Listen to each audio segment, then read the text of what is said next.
আসসালামু আলাইকুম। আজকে আমরা শিখব কিভাবে হেক্সাডেসিমেল এবং হেক্সাডেসিমেলে যোগ করা যায়।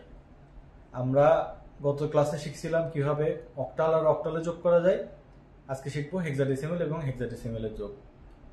প্রসেস একই রকম, শুধুমাত্র অক্টালের ভিত্তি 8 আর হেক্সাডেসিমেলের ভিত্তি হচ্ছে 16। এটা মাথায় রাখতে হবে আমাদেরকে। তার সাথে সাথে হেক্সাডেসিমেলের যেই 10 থেকে 15 পর্যন্ত যে মানগুলা ABCDEF এগুলো একটু মাথায় রাখতে হবে। এই একই যোগটা আমরা হেক্সাডেসিমেল থেকে বাইনারিতে কনভার্ট করেও যোগ করতে পারি, কিন্তু সেটা অনেক লং প্রসেস হয়ে যায়, যার জন্য আমরা সরাসরি হেক্সাডেসিমেল এবং হেক্সাডেসিমেল যোগ করতে পারি। তো চলো দেখা যাক আজকে।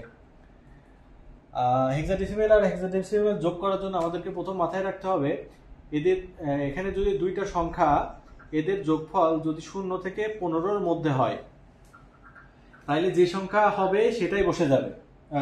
দুঃখিত, হ্যাঁ, 0 থেকে 15-র মধ্যে যদি হয় তাহলে যে সংখ্যা হবে সেটাই বসে যাবে। কিন্তু 10 থেকে 15 যে সংখ্যাটা সেটা কিন্তু ABCDEF এই আকারে বসবে। দুটো সংখ্যার যোগফল যদি 16 হয় তাহলে 16-র বদলে কে বসবে? 0 বসবে, আর হাতে কি থাকবে? 1 থেকে যাবে। দুইটা সংখ্যার যোগফল যদি 16 থেকে বড় হয়, 16 থেকে বড় হয়, তাহলে 16 থেকে যত বড় হবে ঠিক ততটা বসবে। ধরি 16 থেকে বড় 20, তাহলে 16 থেকে 20 কত বড়? 4 বড়, তাহলে বসবে হচ্ছে 4, হাতে থাকবে 1। একই প্রসেস, অক্টালে যেরকম শিখছিলাম ওই রকমই, খালি 8-এর জায়গায় 16 আসবে। একটা অঙ্ক দেখি, তাহলে আমরা বুঝতে পারবো। মনে করি দুইটা হেক্সাডেসিমেল নাম্বার দেওয়া আছে, একটা হচ্ছে ABC আরেকটা হচ্ছে DEF, দুটাই হচ্ছে 16। এবার আমরা আগে প্রথমে দেখে নেব, তাহলে আমাদের একটু সুবিধা হবে যদি আমরা লিখে নিই পাশে ছোট করে, যে A মানে হচ্ছে 10, B মানে হচ্ছে 11, C মানে হচ্ছে 12, D মানে হচ্ছে 13, E মানে হচ্ছে 14, আর F মানে হচ্ছে 15। তাইলে এবার দেখি আমরা যে C মানে কত? 12, আর F মানে হচ্ছে 15। তাহলে 12 আর 15 যোগফল কত? 12 12 24 আর 3 27। এখন 27 16 থেকে কত বড়? 16 থেকে বড় হচ্ছে 11 বড়। তাহলে 11 মানে কি? 24, বা C হচ্ছে 12, 12 আর F হচ্ছে 15, এই C এর মান, তার মানে 12 আর 15 এই দুটো যোগফল হচ্ছে 27। এই 27টা 16 থেকে কত বড়? তাহলে 16 থেকে 27 বাদ দিলে হয় হচ্ছে 11। এই 11 মানে হচ্ছে আমার B। আশা করি বোঝাতে পারছি। তাহলে এই বিটা হবে হচ্ছে এই এর মান, আর হাতে কত থাকবে? 1 এখানে আসবে। এখানে আসলে যদি ই আছে, ই হলে 1 হলে যোগ হলে F হবে, মানে 15 হলো, এটা 15 হলো, আর বি এর মান হচ্ছে আমার 11। 15 আর 11 হচ্ছে কত? 26। 26 16 থেকে কত বড়? 16 থেকে 26 10 বড়। তাহলে 10 মানে কত? A।